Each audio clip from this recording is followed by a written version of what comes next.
In the late 1970s, over the period of 1 year, a serial killer who was known as Son of Sam murdered half a dozen people and wounded 10 others. He stabbed and shot his victims, who were mostly parked in lovers' lanes, and he also contacted the media to spread the word that he would kill again. His reign of terror gripped New York, and many were too afraid to leave their homes at night. Then the real serial killer was revealed to be the seemingly shy, reserved and politely spoken David Berkowitz. So where did it all go wrong? In this video, we will look at 5 disturbing facts all about the childhood of David Berkowitz. My name is Merryweather and I'm the founder of Crime Viral Online, and today I'll be doing what I do best, which is talking about serial killers. But first, here is a treat for all you true crime fans.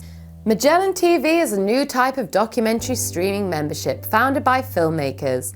Their team of producers and curators brings together premium content that dives deep into important documentary subjects.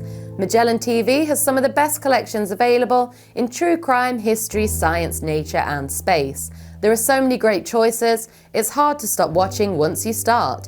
There are over 3,000 documentaries to choose from, and new programs are added on a weekly basis. Even better, there's a growing selection of shows available in 4K without additional cost. You can watch Magellan TV on any device or connected TV. You can even cast from your phone to your TV. It's super easy to use. So check it out now, click the link below to get a full month free. I have just finished watching Nightclub Killer. In 2005, 2 young women were murdered after leaving a nightclub in a popular tourist town of South Africa. The disturbing rumour was that a serial killer was on the loose, and a private investigator was hired to try and crack the case.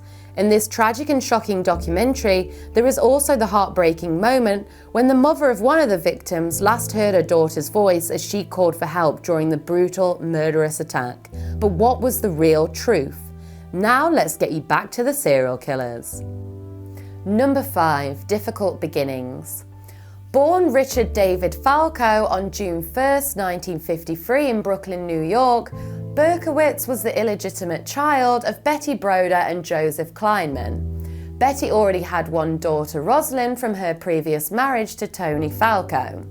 Then after Rosalind was born, Tony ran off with another woman and Betty got involved with Joseph, who was already married. When Betty fell pregnant with Joseph, she realised that she couldn't keep the baby and she put her son up for adoption at 2 weeks old. He was then adopted by Nathan and Pearl Berkowitz, who changed his name to Richard David Berkowitz and raised him in the Bronx. At a very young age, his parents revealed to him that he was adopted and that his real mother had died during childbirth. Berkowitz said that he was suicidal as a child and had severe bouts of depression because he always believed that he had caused his mother's death. Berkowitz later said that he didn't blame his parents for this lie that had caused him so much turmoil, as it was actually the adoption agency who said it would be better if he was told that it caused the death of his mother rather than just telling him the truth. Number 4, Berkowitz the bully. Aged 7 years old, Berkowitz was hit by a car and he sustained a head injury. He then suffered a second head injury when he ran directly into a wall. We do have another video on this channel that you can check out all about serial killers and head injuries in childhood. Although there are many behavioural issues these head injuries can cause, these 2 incidents in his childhood did not seem to harm the young boy's IQ, as he scored 118 on tests, placing him above average for children his age. Yet despite being a good-looking boy who was highly intelligent, Berkowitz would get into fights and constantly disrupt the classroom. He was also described by many people who knew him in childhood as a loner, and he was constantly teased for being heavier than the other children. Berkowitz later explained that for a lonely child, their world starts to become very small, and they don't see the bigger picture. Instead, they just tend to dwell on their own problems.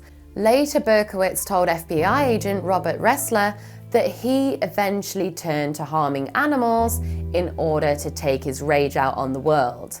He poisoned his mother's pet fish and he also poisoned his mother's pet bird. He said watching the bird die slowly over a period of 3 weeks gave him a huge thrill.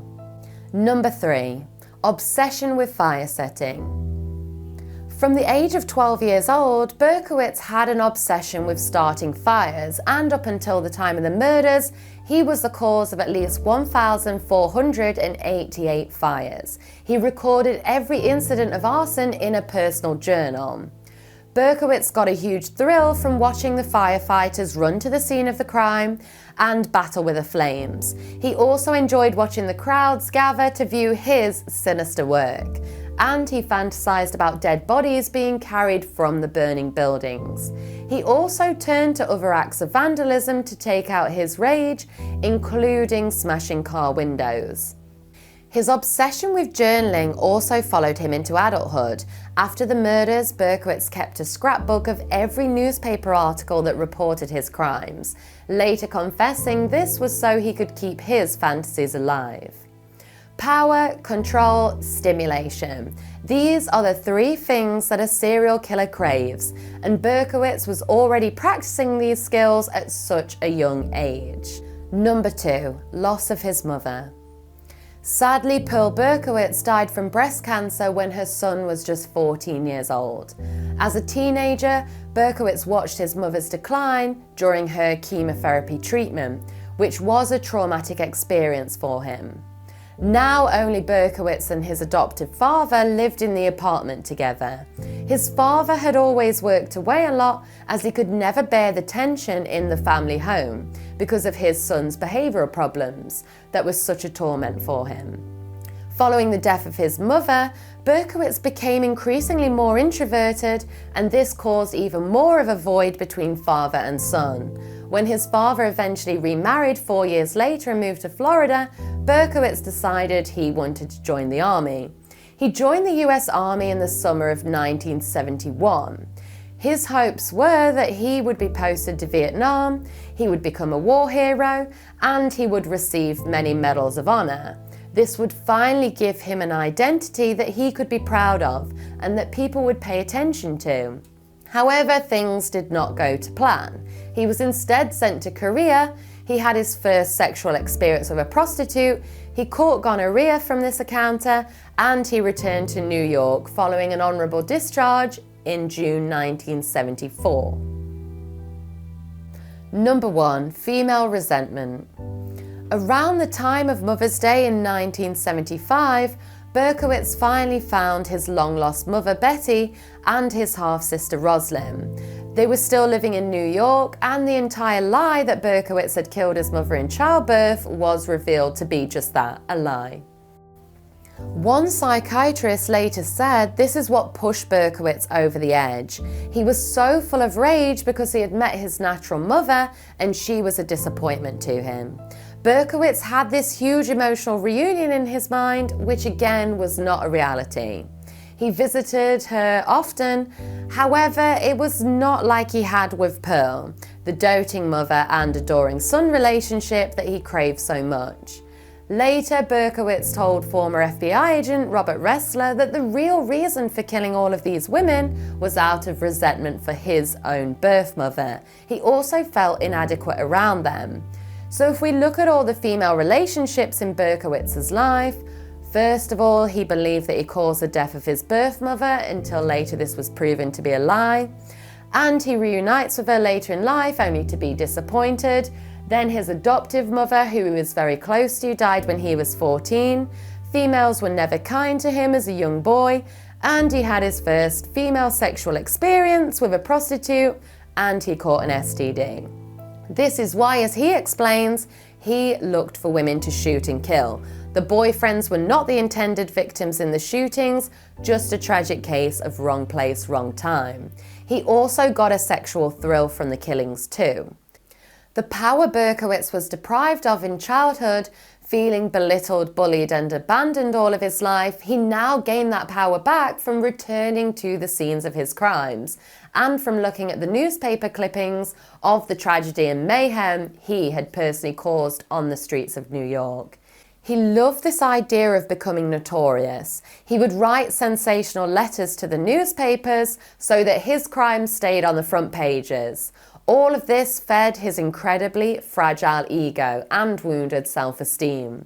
We do have another video on this channel all about David Berkowitz and the son of Sam law, which you do need to check out as well. So Berkowitz said that if he had met a good woman who loved him deeply, then he never would have committed any of these murders. I think it's obvious that not even a good woman could have cured Berkowitz and his desire for infamy.